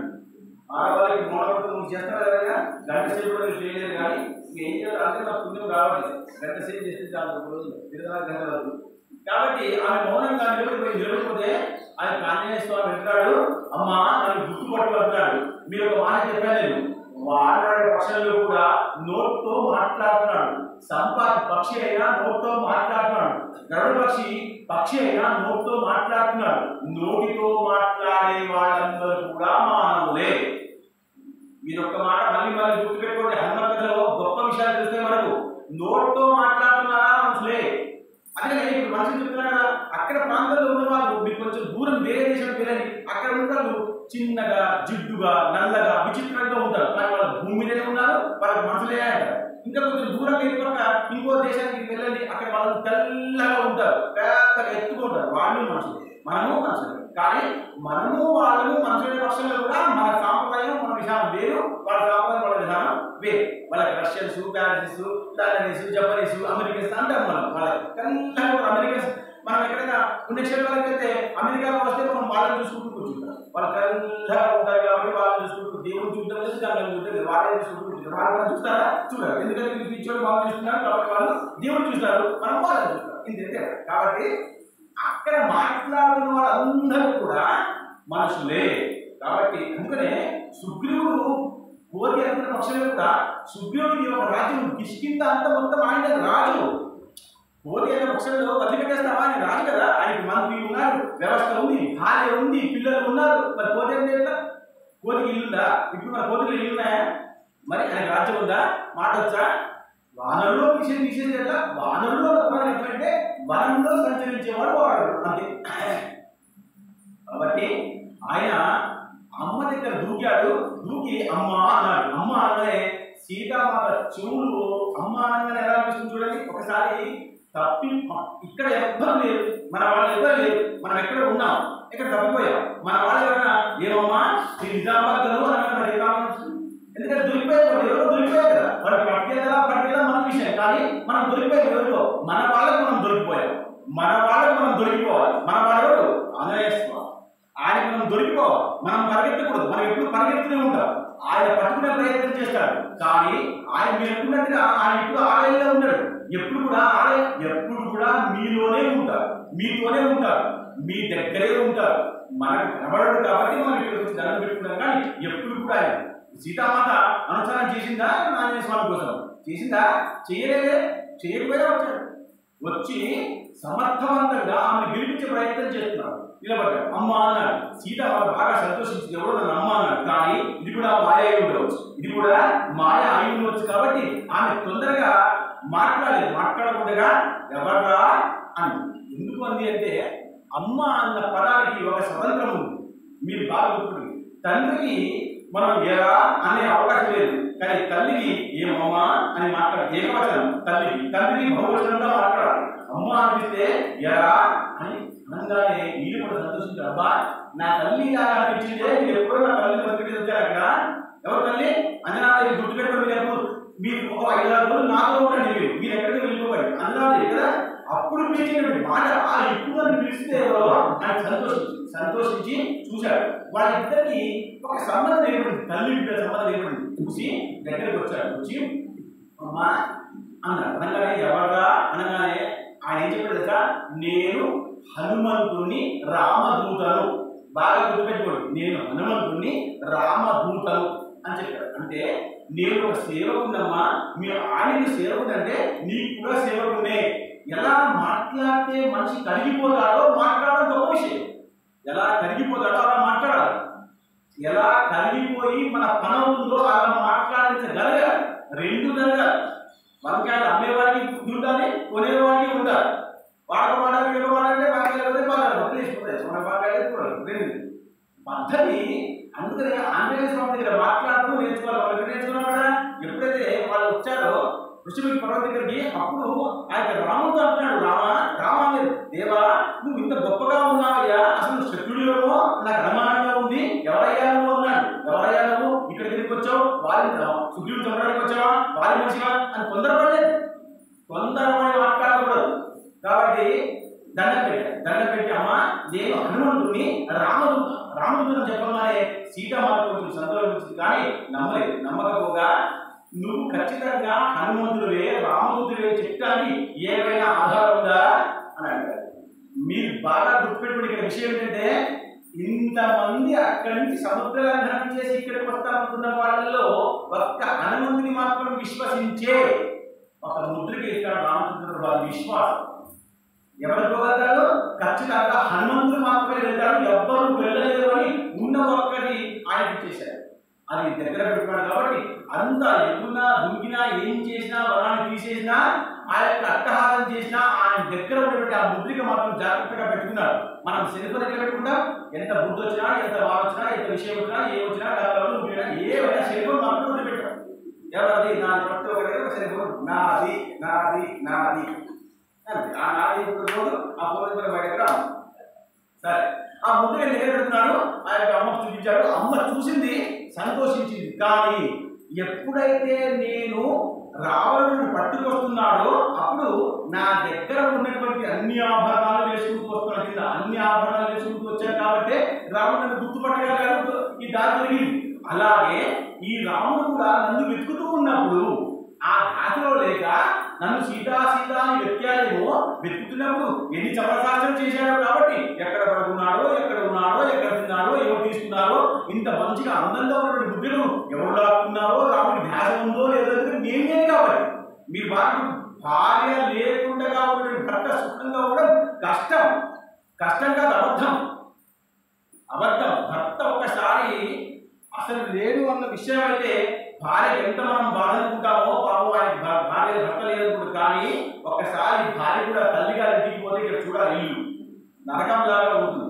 అందరికీ స్త్రీలకి అనుభవమే గొప్ప అనుభవం అందరికీ, కానీ అలా ఉంటుంది. అలా ఉన్నటువంటి ఆయన అసలు నన్ను పట్టుకున్నాడో లేదో, నా కోసం ఎంత ఎదురు చూశాడో, ఎలా మాట్లాడాడో, ఎలా పడుకున్నాడు. కాబట్టి అంత మంచి ముద్దుకుని ఎవరైనా లాక్కుని పెట్టుకున్నాడేమో, వీడు ఎత్తుకొచ్చాడేమో, హనుమంతుడు ఎత్తుకొచ్చాడేమో అని అనుమానపడ్డ తర్వాత రాముడు విశ్వసించిన తర్వాత కూడా సీతామాత అనుమానించింది. అనుమానం అంటే అవమానంతో సమానం. గుర్తుపెట్టు, నువ్వు చేయగలుగుతావా అన్న విశ్వాసం, చేయగలుగుతావా అనుమానం. ఒక్క అక్షరంలోనే విశ్వాసం ఉంది, ఒక్క అక్షరం తీసేస్తే అనుమానం. కాబట్టి అవునా ఇది రాముడేనా అని అనుమానిస్తే ఆయన భయపడిపోయి ఒక విషయం జ్ఞాపకం, అందుకనే బుద్ధిమతాం, హనుమంతుడికి బుద్ధి ఎక్కువ. కాబట్టి ఎప్పుడో రాముడు చెప్పిన ఒక కథ జ్ఞాపకం పెట్టుకున్నాడు. ఎందుకంటే ఇంద్రజిత్ యొక్క కొడుకు, అసలు ఇంద్రుడి యొక్క కొడుకు ఈ యొక్క సీతామాత వనంలో ఉన్నప్పుడు ఆ యొక్క సీతామాతకి దృష్టికి తప్పుగా చూస్తారు. మీరు బాగా గుర్తుపెట్టుకోండి, రామాయణం చాలా గమ్మత్తైన విషయాలు ఉన్నాయి. ఇవన్నీ కూడా మనం పట్టుకోవాలి. నేను చాలాసార్లు చెప్పాను, ఆంధ్రప్రదేశ్ తీసుకోవాలి, తొక్క తీసేయాలి, పన్ను తినేసేయాలి. ఇలా జరుగుతుందా, ఇలా అవుతుందా, ఇలా ఎలా సాధ్యం అన్న విషయాన్ని పెద్దగా పట్టుకోకూడదు. కాబట్టి ఇంద్రుడి యొక్క కొడుకు ఆ యొక్క కాకిలాగా తయారయ్యి సీతామాతని తప్పుగా చూస్తాడు. వనంలో ఉన్నప్పుడు చూసినప్పుడు సీతామాత అంటుంది, అలా చూడదు, రాముడు పడుకుని ఉన్నాడు. నువ్వు నాకు తప్పుగా చూస్తే రాముడు లేస్తే నేను శిక్షిస్తాడు. బాగా గుర్తుపెట్టుకోండి, నిన్ను శిక్షిస్తాడు, అలా చూడకూడదు. నేను ఇక్కడ వచ్చానా, నేను భూమిలో నుంచి వచ్చిన దాన్ని. బాగా వినండి మీరు, నేను సీతను, నేను భూమిలో వచ్చిన దాన్ని, భూమికి నాకు సంబంధం ఉంది. నేను కూడా ఈ వనంలో ఒక వ్యక్తిని. ఇంట్లో పుట్టిన వాడికి భూమిలో పుట్టిన తేడా, తల్లి గర్భంలో వచ్చిన వాడికి భూమిలో నుంచి వచ్చిన తేడా ఉండదు. కాబట్టి సీతకి శక్తి ఎక్కువ, సీతకి యుక్తి ఎక్కువ, సీతకి భక్తి ఎక్కువ, సీతకి మనోరథం ఎక్కువ. మనోరథం అంటే కోరిక శక్తిని చంపుకునే విషయం. చంపుకుంటుంది, అన్ని కోరికలను చంపుకుంటుంది. కాబట్టే ఆమె రాముడితో వచ్చింది. లేకపోతే నేను రాముని తండ్రి దగ్గరికి వెళ్ళిపోయాడు. ఇంత విషయం ఉంటే కోర్టులో కేసు వేసి మంచిగా దశరథ డబ్బులు తీసుకొని వెళ్ళిపోవచ్చు. వెళ్ళిపోయింది ఆమె, వెళ్ళిపోయింది. ఒకసారి అడవిలో దొరికిపోయిన తర్వాత ఒక ఫోన్ కాల్ ఉంటే వాళ్ళందరూ వచ్చేవాళ్ళు. అయ్యో సీతే రాముడు కూడా ఆమె ఎవరికి ఫోన్ చేయలేదు. ఇప్పుడైతే మనం చేస్తాం, మొట్టమొదటి చేస్తాం, మన ఫ్రెండ్కి చేస్తాం. ఏమని చెప్తాం, మా ఆయన బాగా కొడుతుందమ్మా, మా ఆయన వస్తుంటారు ఇక్కడ. మరి నీ ఆయన కొట్టిన అమ్మా, నీ ఆయన సందేశం చెప్పుకొని చెప్పలేదు. ఏమని చెప్తుంది, మా ఆయన అంతకంటే ఎక్కువ కొడుతుంది. మొన్నైతే కాల్ చేసి బయట రోజు అని ఇంత చెప్పి రెచ్చగొడతారు తప్ప దాన్ని మంచిగా చేయాలి. అలా ఈయనేమంటుందంటే ఆ కథ చెప్తున్నాడు, ఆ కథ వింటున్నాడు, అక్కడ తప్పుగా చూస్తున్నటువంటి నువ్వు తప్పుడు విషయంలో వెళ్ళిపోతావని చెప్పినా కానీ వినలేదు. వినకపోతే ఆ కావు కావు అన్న శబ్దంతో ఎప్పుడైతే ఆ ఇంకా దగ్గరికి వచ్చాడో రాముడు లేచి చూశాడు. చూస్తే ఆ కాకి అక్కడే కూర్చొని అతి ధైర్యంగా సీతామాత వంక దిక్కు తప్పుగా చూస్తున్నాడు. మీరు మాట గుర్తుపెట్టుకోండి, సీతామాత దిక్కు కాకి లాంటి పక్షి మాత్రమే తప్పుగా చూస్తే శిక్షించిన రాముడు రావణుని మర్చిపెట్టాడా? రావణుని చెయ్యి పట్టుకుని బలవంతంగా రాకపోతుంటే సీతామాత బలబల ఏడ్చింది. ఏడ్చినటువంటి ఆ యొక్క సీతామాత జ్ఞాపకం చేసినటువంటి రాముడు రావణుని మాత్రం వదిలిపెట్టాడా? వదిలిపెట్టాడు. కానీ సమయం రావాలి. దీంట్లో ధర్మము, కర్మము, తర్వాత విషయం మూడు కలిసి రావాలి. కాబట్టి ఎప్పుడైనా ఎవరైనా ఆ భగవతి కృప కోసం ఆగి ఉండాల్సిందే. ఆ కాకిని చూశాడు. కాకిని చూసిన తర్వాత రాముడి దగ్గర ఎప్పుడు కూడా మీరు వినండి, అగ్నేయాస్త్రం ఉంది, జ్వలాస్త్రం ఉంది, సర్వాస్త్రం ఉంది, అన్ని అస్త్రాలు ఉన్నాయి. కానీ రామాస్త్రం ఎక్కడ లేదు. రామబాణం అన్న విషయం ఎక్కడా లేదు. రాముడు వాడిందే బాణం, రాముడు వాడిందే బాణం. బ్రహ్మాస్త్రం ఉంది, నాగాస్త్రం ఉంది, వాయువాస్త్రం ఉంది, అగ్నేయాస్త్రం ఉంది, అన్ని అస్త్రాలు ఉన్నాయి శాస్త్రంలో. కానీ రామాస్త్రం లేదు. రాముడు ఏదైతే పట్టుకొని ఇది అస్త్రం అంటారో శస్త్రం అంటారో అదే అస్త్రం, అదే శస్త్రం. కాబట్టి ఆ కాకిని చూశాడు, నువ్వు తప్పుగా చూసావు కాబట్టి చిన్న ధర్మం తీసుకున్నాడు, మంత్రం పెట్టాడు, వేశాడు. కాకి వెంట ఎంత పడింది అంటే ఇంకా చచ్చిపోతానేమో అన్నంతగా వెళ్తూ ఉంటే ఆయన భయపడిపోయాడు. తప్పుడు పని చేసే వాడికి కొట్టేవాడు వస్తే ఇప్పుడు అక్కడ రోడ్ల మీద అందరు పిల్లవాళ్ళు ఏదో సాయంత్రం కూడా ఉంటారు 10 గంటలకి. కానీ పోలీస్ యొక్క సౌండ్ వినపడం ఏం చేస్తారు పిల్లలు పరిగెత్తుకుని ఇంటికి. అవునా? కానీ ఎప్పటిదాకా పరిగెత్తిన వాళ్ళు ఎప్పటిదాకా సౌండ్ రాదు, వాళ్ళకి ఆ శబ్దం రాదు, పోలీసు వాళ్ళకి అని అంటే అప్పటిదాకా వాళ్ళకి భయం ఉంది. కానీ ఇప్పుడు వీడు భయపడ్డాడు. కాకి భయపడి ఇంకా పరిగెత్తి తండ్రి దగ్గరికి వెళ్ళాడు, ఇంద్రుడి దగ్గరికి వెళ్ళాడు. వెళ్తే ఇంద్రుడు ఉన్నాడు, రాముడితో కూడా ఇట్లా రాముడితో కూడా ఏమిటి ఆయన వనవాసంలో ఉన్నాడు. దేవుడు సప్తమ అవతారం విష్ణువు రాయా, నేను ఆయన ఏం చేయలేదు. బ్రహ్మ దగ్గరికి వెళ్ళాడు. బ్రహ్మ అన్నాడు, విష్ణువు చేసిన విషయానికి బ్రహ్మ ఏం చేయలేదయ్యా, శివుడి దగ్గర ఉన్నాడు. శివుడి దగ్గర శివుడు అన్నాడు, ఆయన నా దేవుడు, ఆయన్ని శిక్షిస్తున్నాడు, నేను క్షమిస్తానా? ఎవరు దేవుడు? రాముడికి శివుడు దేవుడు, శివుడికి రాముడు దేవుడు గుర్తు పెట్టుకోడు. కాబట్టి నేను ఏం చేయలేదు, మళ్ళీ పరిగెత్తుకుంటాడు. మళ్ళా నారదుడు వచ్చాడు. కలిసి అయ్యా ఏం చేయాలి, పరిస్థితిలో ఉంది, నన్ను ఎవరు కాపాడట్లేదు అంటే అప్పుడు అన్నాడు, రాముడికి కోపం వస్తే కాపాడేవాడు ఎవరు లేరు. రాముడికి కోపం వస్తే కాపాడేవాడు ఎవరు లేరు. కాబట్టి ఆయన దగ్గరికి వెళ్ళి శరణు వేడుకోవాలంటే దాన్ని పరిగెత్తుకుంటూ వచ్చి శరణు వేడగానే శరణు వచ్చిన వాడికి మరణము లేదు. ఎంత పెద్ద తప్పు చేసినా నేను తప్పు చేశాను అన్న విషయం మాట్లాడితే క్షమించేస్తారు. చాలా మంది వినండి, పోలీసు వాళ్ళు పరిశోధన చేసావా అంటారు, చేయలేదు అంటే కొట్టారు, చేశాను తప్ప మళ్ళీ ఇంకోసారి చేశావో చూడడం. ఇంట్లో పిల్లవాడు కూడా దొంగతనం చేస్తే మనం ఏం చేస్తాం, చేసావా అంటాం, చేయలేదు అంటే కొట్టాం, చేసాము చేస్తే మళ్ళీ చేయకుండా చేస్తాం. అవునా? క్షమాగుణం గొప్పది, క్షమించడం చాలా గొప్పది.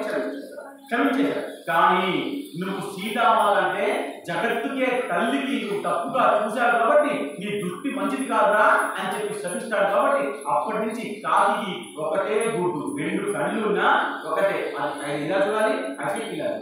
అప్పటి నుంచి శపించాడు కాబట్టి కాకి ఒకటే కన్ను, ఆ కన్ను తీసుకొని ఏదో నా రాముడిగా క్షమించాడు అని చెప్పేసి కాకి దగ్గర ఉన్నాడు. తన కాకి పిల్లల కథ ఉంది. మళ్ళా ఆ శనీశ్వరుడికి ఆయన వాహనం అయ్యాడు, అదో గొప్ప కథ. మళ్ళా అది మళ్ళా విరాట్ పర్వతం వల్ల దొరుకుతుంది మనం పట్టు సమయం ఏంది, ఇప్పుడు సమయం అయిపోయింది, స్వామి వచ్చాడు ఆర్తిస్తే పోతారు, అంతే సమయం వినడానికి లేదు.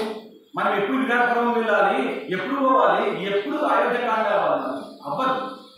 ఎందుకు అవ్వదు అంటే మనకు సమయం లేదు. క్షమించండి. అలా ఆ కథ ఒకప్పుడు నాకు రాముడు చెప్పాడు కాబట్టి ఆ కథను గుర్తుపెట్టుకొని నీకు ఆ యొక్క రాముడికి మాత్రమే తెలిసి ఉన్న కథ నాకు కూడా తెలుసు అంటే రాముడే నాకు చెప్పాడు కదా అమ్మా, ఈ విషయాన్ని గుర్తుపట్టి నన్ను నమ్మమ్మా అని అనగానే అవును ఈ కథ నాకు తప్ప రాముడు తప్ప ఎవరు తెలియదు కాబట్టి నీకు చెప్పండి కాబట్టి ఈ ముద్రగా చూసి ఆ కథను విని నేను విశ్వసిస్తున్నాను, నువ్వు నా వాడివే, నా యొక్క భర్త సేవకుడివే, ఏం చేయమంటావు చెప్పాను. ఏం లేదమ్మా, నేను తలుచుకుంటే నేను తీసుకుని వెళ్ళిపోవచ్చు, ఒక్కసారి రామ్మా నా వీటి మీద కూర్చో. నేను ఇప్పటిదాకా రాముణ్ణి లక్ష్మణుని ఎన్నోసార్లు కూర్చోబెడుతున్నాను, నువ్వు నా తల్లి, కూర్చో అమ్మా. బాగా వినండి, ప్రవచనాన్ని బాగా వింటే మీకు విషయం అవ్వదు. కూర్చో అమ్మా అంటే ఆడంది తల్లి అయిన పక్షంలో కూడా ఒక వయసు వచ్చిన తర్వాత మర్యాదలు ఉంటాయి. మర్యాద లేకుండా చిన్నపిల్లవాడు తొమ్మిది ఉన్నప్పుడు బట్టలు మార్చుకోవచ్చు, కానీ కొంచెం వయసు వచ్చినాక బట్టలు మార్చుకుంటావా? పిల్లవాడు కొడిగే కదా మార్చుకుంటావా? కొడిగే కదా అని మార్చుకుంటావా? పిల్లవాడు ఉందా? మార్చుకోలేదు, ఎందుకంటే భగవంతుడు అలాంటి నియమం పెట్టలేదు కాబట్టి నేను తల్లినైన పక్షంలో కూడా నువ్వు కొడుకైన పక్షంలో కూడా నువ్వు పరపురుషుడివే, నువ్వు పరపురుషుడివే కాబట్టి నేను ఎత్తుకున్నా నేను రాను అని చెప్పి నా కోసం రాముడే రావాలి, నేను కూడా నీకు శక్తి ఇస్తున్నాను, వెళ్ళి రాముని తీసుకుంటా అని చెప్తే సరే అమ్మా వెళ్తాను, కానీ ఒక్కసారి నాకు కొంచెం ఆకలిగా ఉందమ్మా, ఇప్పటిదాకా నువ్వు లేవని చెప్పేసి ఏమి తినలేదు. బాగా ఇప్పటిదాకా దొరకని ఏమి తినలేదు. మనిషి దొరకకుండా ఉంటే తినం. మన పిల్లవాడు 4 గంటలకు ఇంటికి రావాలి, 5 గంటల దాకా రాకపోతే 8 గంటలకు రాకపోతే మనం 8 గంటలకు భోజనం చూడలేదు, భోజనం చేస్తామా? 9 అయినా 10 అయినా 11 అయినా భోజనం చేస్తామా? చెయ్యము. ఎందుకు? ఎవరైతే నా వాళ్ళు రావాలో ఇంకా నా వాళ్ళు రాలేదు, ముందు రాలేదు, ఎక్కడున్నాను వెతుకుతుంది తల్లి. తల్లి అయితే భోజనం చేయాలి ఖచ్చితంగా. అలా అమ్మ నువ్వు దొరకలేదు కాబట్టి ఇప్పటిదాకా భోజనం చేయలేదమ్మా, నువ్వు ఆజ్ఞ ఇస్తే ఇక్కడ పళ్ళని కూడా నేను తినేస్తానమ్మా అని చెప్తే సరేరా ఒక మాట ఇవ్వండి, సరేరా అని ఒక్కటే ఆజ్ఞ దొరికిందా? ఇంకా ఎంత ఆకలేదు అని ఇప్పటిదాకా తినలేదు కాబట్టి, అక్కడి నుంచి అలసిపోయి వచ్చాడు కాబట్టి, అమ్మ కనబడలేదు కాబట్టి, లోపల ఆకలి ఉండిపోయింది కాబట్టి మీరు పడుతున్నారు. అక్కడ ఉన్నటువంటి అన్ని ఆంజనేయ స్వామికి ఆకలి ఎక్కువ. మీరు గుర్తుపెట్టుకోండి, ఇంటికన్నా చెప్తారు రేపటి కష్టంలో రావచ్చు. ఆంజనేయ స్వామికి ఆకలి ఎక్కువ, ఆంజనేయ స్వామికి భక్తి ఎక్కువ, ఆంజనేయ స్వామికి కృప ఎక్కువ, ఆంజనేయ స్వామికి కరుణ ఎక్కువ. దయ, కరుణ, జాలి, ప్రేమ, మమకారం, వాత్సల్యం, గౌరవం తనకు తానే అప్పటికప్పుడే వస్తే ఆంజనేయ స్వామికి మాత్రమే, మిగతా వాళ్ళకి రాదు. గుర్తుపెట్టుకో. అలా ఆయన ఆకలి కాబట్టి ఆది చెట్లలో ఉన్నటువంటి అన్ని పడని తినే ప్రయత్నించి అన్ని పడలు తింటుంటే అప్పుడు రక్షణ బాగా కోపం వచ్చి దీన్ని కొట్టాడు. మీరు బాగా గుర్తుపెట్టుకోండి, ఇప్పటిదాకా ఆయన పైన ఉన్నాడు, మీరు కింద ఉన్నారు, కానీ వీళ్ళని ఏమి అనలేదు ఆంజనేయ స్వామి. కానీ ఎప్పుడైతే తింటూని పాడైపోతున్నాయో అప్పుడు కష్టపడి వాళ్ళు పని చేస్తున్నారు, వీళ్ళని కొట్టాలి. కొట్టే ఆగిపోతారు, కొట్టే అనుకుంటున్నారు కాబట్టి కొట్టాడు. కొట్టిన తర్వాత ఎప్పుడైతే ఎదుటివాడు కొడుతున్నాడో రక్షణ కోసం ఆంజనేయ స్వామి వాళ్ళని పట్టుకొని జరిపేస్తున్నారు. ఇలా పట్టుకొని జరిపేస్తుంటే వీళ్ళు 10 కిలోమీటర్లు వేసి ఇలా పట్టుకొని ఇలా జరిపేస్తున్నారు. అంతే, ఇలా పట్టుకొని ఇలా జరిపేస్తారు. మనం ఏం చేస్తాం తెలుసా? చాలా మంది చేస్తారు, క్షమించండి, అది ఒక బ్యాట్ దొరుకుతుంది, దోమలు బ్యాట్ దొరుకుతుందా? ఆ బ్యాట్ దొరుకుని పెద్ద యుద్ధం చేసినట్టు వాడు యుద్ధం చేసినట్టు వాడు ఎంత స్థాయి దోమలు తప్పడం ఇస్తాయి. ఎవరు తప్పుతున్నారు? అదే వచ్చి పెట్టి పోవట్లే, నేను పని చేసుకోవాలి, మీరు పని చేసుకోవాలి, కానీ ఆ దోమల బ్యాట్ని పట్టుకొని కరెంటుతో దోమలు చంపుతుంది. ఎవరికి కూడా చంపే అధికారం మనకు లేదు. రాష్ట్రానికి దేశానికి ఉంది, మరి ఉరిశిక్ష వేయలేదా? మన తోటలో ఒక అన్నాడు, స్వామి తప్పు చేసేవాడు ఉరిశిక్ష వేయలేదా? ఉరిశిక్ష వేసేవాడు ఎవరు? రాజు. మన దేశానికి రాజు, న్యాయస్థానం రాజు. రాజు ఏమైనా చేయదు, రాజు దోషాలు లేవు, రాజు ధర్మంతో సంబంధం పెద్దగా లేదు. ఆయన ఏం శాసిస్తే అదే బ్యాట్లో ఇట్లా దోమలు ఫటాఫట్ సౌండ్ వస్తున్నాయి. 2 రోజులు ఖచ్చితంగా ఉంటుంది, ఎందుకంటే 10 దోమలు సంతాలు కాబట్టి 11 రోజులు ఖచ్చితంగా ఉంటుంది, దేనికి వస్తుంది. కొత్తగా పంపించండి, దోమలు కోతుల్ని కొట్టేస్తున్నారు, తలుపు పెట్టుకుని మరీ కొడుతున్నారు, తప్పు కాదు. ఏమి కొట్టే అధికారం నీకు లేదు. క్షమిస్తావా? క్షమించు, జాగ్రత్తగా ఉండు. 2 చేయకుండా కొత్త ప్రయోగం చేస్తే కలిసి వస్తే చీమలు కూడా ఒకసారి కలిసి వస్తే బలవంతమైన సర్వము తల్లి చీమలు చేయడానికి చాలా సుమతి మధ్య ఉన్నారా? చిన్నప్పుడు ఏం చేస్తుంది? చిన్న చీమలు, ఎర్ర చీమలు పెద్ద పాము కట్టు చంపేస్తాయి. అందుకనే 11 దోమలు ఉంటే 11 దోమలు కుట్టేస్తుంది. గుర్తుపెట్టుకుంది, అందరికీ పనులు ఉంటాయి, అందరికీ ప్రేమలు ఉంటాయి. కుక్క పిల్ల పట్టుకుంటే కుక్క ఉంటుందా? పైకి వస్తుందా? నా కుక్క పిల్ల నా మరి దోమలకే పిల్లలు కాదా అని ప్రాణం లేదా? అన్నీ ఉన్నాయి, తప్పగా ఏం చేయవు. అలా ఒక్కొక్కరిని పక్కన లాగేసి చాలా అసమర్థులా మిమ్మల్ని కొట్టకుంటేమో మీరు చాలా చిన్నవాళ్ళు ఉన్నారా? వెళ్ళిపోండి అనుకుంటూ అనుకుంటారు. వెళితే అక్కడ దూరంలో విభీషణుడి యొక్క ఇల్లు కనబడింది, అక్కడ పతాకం కనబడింది, ఇది ధ్వజం. మీరు గుర్తుపడి మీ అందరి ఇంటికి కూడా ఒక ధ్వజం ఉండాలి. పుట్టే కట్టే అయితే ప్రమాదం, మీరు గుర్తుపెట్టుకోండి. కట్టే ఇక్కడ పూర్వ కట్టె ఉందా, ఈ కట్టె అంటే ప్రమాదం. కానీ ఇక్కడ ధ్వజం పెడితే, పతాకం పెడితే అది విజయ పతాకం. చిన్న కట్టెకి ఇంత పెద్ద దస్తి కట్టే, చిన్న గుడ్డ కట్టేస్తే అది విజయ పతాకం అవుతుంది. గుర్తుపెట్టుకోండి. విజయ పతాకం అంటే విజయము, వీరత్వము. కట్టె అంటే మనం దండం దశనం భవేదనం, కొట్టవచ్చు, తిట్టవచ్చు, చేయవచ్చు, ఏమని చేయవచ్చు. కానీ కట్టెకి చిన్న గుడ్డ కట్టే ధ్వజం అవుతుంది. కాబట్టి అక్కడెక్కడో విభీషణుడి దగ్గర ధ్వజం కలబడింది. నేను చాలా సంతోషించాడు. ఎవరో మనవాళ్ళు కూడా ఇక్కడ ఉన్నారనుకున్నాడు. వెళ్ళి అక్కడ దాకా వెళ్ళాము ప్రయత్నం చేస్తుంటే అప్పట్లో చాలా మంది వచ్చి ఆయన పట్టుకున్నాడు. ఆయన పట్టుకుంటే మేఘనాథుడు ఆఖరికి అందరినీ చంపేశారు, అందరినీ చూసేశారు. కొందరు చూడండి, మనం రామకథ హనుమకథ వస్తున్నప్పుడు వస్తే నిన్న చెప్పానా, చీమలు పురుగులు ఒకవేళ చచ్చిపోతే చచ్చిపోదు, తప్పేం లేదు. మీరు కావాలని తొక్కి రాకండి, అవి చచ్చిపోతే చచ్చిపోతే మోసానికి వెళ్ళిపోతాయి. ఈయన ఎవరిని కొట్టడానికి చంపట్లేదు, జరగేస్తున్నాడు. జరిగితే కింద పడి చచ్చిపోతే పాపం కాబట్టి ఎవరైనా పాపం వస్తుంది. ఒక నేను దోమలు కొట్టే పాపం వస్తుంది చెప్తున్నానే. మరి ఈయనైతే వీళ్ళందరూ రక్షకుడు రాజు యొక్క ఆజ్ఞను పాటిస్తున్నారు. మీరు గుర్తుపడుతున్నారా? రాజు ఆజ్ఞ పాటిస్తున్నారు. వాళ్ళ వనం చేయబడి రాజు ఏం చెప్పారు, ఈ వనంలో ఎవరు రాజు ఎవరు అర్థం జరుగుతుంది. అట్లాంటి దేశ సేవ, రాష్ట్ర సేవ, రాజసేవ వాళ్ళు చేస్తున్నారు. వాళ్ళకి చంపవచ్చా? చంపితే పాపం రాదా? వస్తుంది చెప్పారు. జరిపేస్తే అంటే ధర్మం బాగా జరుగుతుంది రామలో. కాబట్టి జరిపేస్తే జరిగిపోయిన తర్వాత బయటకు చచ్చిపోతున్నారు. చాలా చచ్చిపోతే ఆఖరికి మేఘనాథుడు వచ్చాడు. మేఘనాథుడు వచ్చి ఇంకా ఈయన బాగా తప్పు పని చేస్తున్నాడు కాబట్టి మంచి మంది శివుడు చంపేశాడు. కాబట్టి సరే మన నాన్నగారు శ్రీరాములను పట్టుకుంటే సరే, కానీ ఒక కోటి వచ్చి చేయండి మా నాన్నగారి దగ్గర. మా నాన్నగారు ఏంట అసలు రావాడు కాదు, గొప్పవాడు రాడు కదా. అత్తలింగాన్ని ఇక్కడ చంపాలనుకుంటున్నాడు మా తండ్రి ఒక కోటి వచ్చి యుద్ధం చేయండి అని చెప్పి మేఘనాథుడు కోపం వచ్చి అన్ని రకాల యుద్ధం చేసిన తర్వాత కుదరకపోయేసరికి ఇంకా ఆయన ఆ బ్రహ్మాస్త్రాన్ని బంధించాడు. బ్రహ్మాస్త్రము కూడా హనుమంతుడిని పట్టుకోడు. ఎందుకంటే ఎప్పుడైతే అక్కడి కింద పడ్డాడో పడ్డ బ్రహ్మే మొట్టమొదటిగా వచ్చి అన్నాడు, బ్రహ్మాస్త్రం కూడా నీకు నిర్బంధించదు అన్నాడు. కానీ బ్రహ్మ మీద గౌరవంతో దానికి బానిస అయిపోయాడు. అలా బానిసగా ఉన్నటువంటి ఆంజనేయ స్వామి రాముడికి వెళ్ళి ఆ రాముడికి గుణం చెప్తున్నాడు. ఏమి చెప్తున్నాడు? రాముడు గొప్పవాడు, రాముడు మంచివాడు, రాముడు క్షమాపణకు చీకటి ఇచ్చేసి ఖచ్చితంగా రాముడి అవకాశం మోక్షం అయిపోయే అవకాశం ఉంది. ఎంత చెప్పినా వినలేదు, ఎంత చెప్పినా వినకపోతే శిక్ష, ఎంత చెప్పినా వినకపోతే శిక్ష. రోజు చెప్తాం, వినకపోతే ఏం చేస్తాం? శిక్షిస్తాం. శిక్ష లేకుండా అని జరగదు, శిక్షించాల్సిందే. కానీ చెప్పిన తర్వాత వినకపోతే మొదటి కొట్టకూడదు. మొదలు మాట్లాడాలి, అడగాలి, అనుకోవాలి, అసలు అవసరమా చాలా విషయం తెలుసుకుంటారు. అలా ఆంజనేయ స్వామి ఆయన రాముడి దగ్గరికి వెళ్ళి చాలా అంటే ఆయనలో ఉన్నటువంటి గుణాన్ని ఎలా ప్రదర్శించుకుంటూ వచ్చాడని చెప్పడం కోసం కథ. కాబట్టి ఈ కథలో ఎంత గొప్పగా ఉందో అంత గొప్పలో మనకు చదవడానికి వచ్చినా మనం సంతోషంగా ఈ విషయాన్ని చేసుకోవాలి. కాబట్టి ఈ కథని హనుమంతుడిని వింటూ ఉంటే, హనుమంతుడి గుణాలను తీసుకుంటుంటే మనలో పుణ్యం వచ్చే అవకాశం ఉంది. ఇంకో విషయంలో హనుమంతుడు ఇలా అన్ని కార్యక్రమాలు చేస్తున్నాడా, మళ్ళీ హనుమంతుడికి ఒక విషయం ఉంది.